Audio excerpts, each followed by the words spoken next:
Näärivana kalastab on minu päris viimane maal.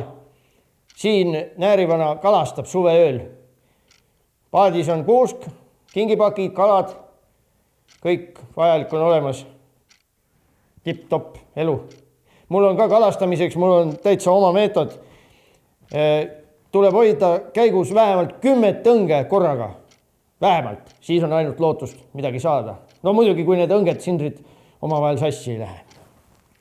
Tegevus toimub Kaali järves, Saaremaal. Te ütlete, et seal ei ole looduslikku kala. No mis see loeb? Kas te ei tea siis? Näärivana võib kõike. Mis on kirjutanud? Ja, no see on küll valesti. Seda nii ei saa teha. No mere peal võib-olla, jah. Mere peal, kust me siin võtame selle mere Viljandis.